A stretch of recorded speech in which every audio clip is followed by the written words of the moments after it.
Hello everything! Ayan, panibagong video, panibagong DIY po tayo. Ayan ang kitchen.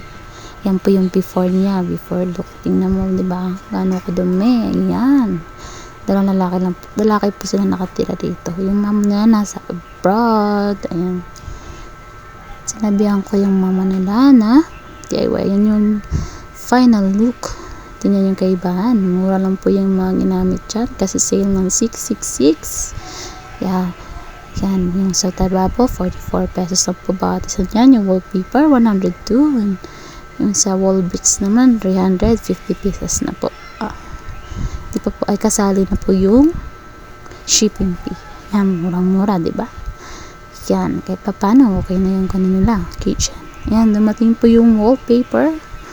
Grabe, ang init niyan. Sobra.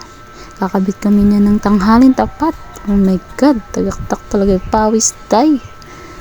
Yan, diba? Start na ako ng unang dikit. So, unang dikit, madali lang po siyang ikabit. Kaso, grabe ka. Kadikit. Dumidikit pa nga sa daliri ko eh.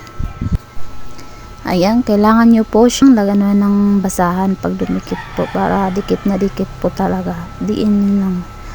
Tapos, ayan. Tapos siya may pattern po yan. Kailangan po sundin yung pattern para maganda tingnan. And color blue po yung design ng may-ari ng bahay. Gusto niya po kasi color blue para maliwanag daw tingnan. Maliwalas ba? Diba? Ayan. Dikit na ako dyan. Unang dikit po dyan. Tapos sundan mo na ng basahan. Ayan.